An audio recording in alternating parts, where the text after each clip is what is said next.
Sintomak zeintzuk diren ez dakit, noan egia esaten,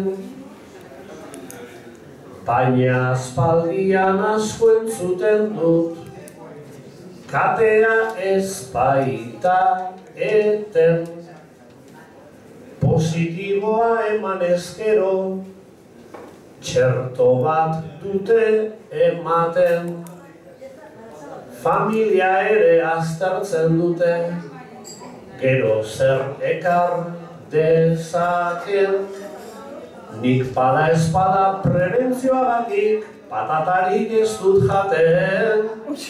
Nik bada espada prebentzioagatik, patatarik ez dut jaten.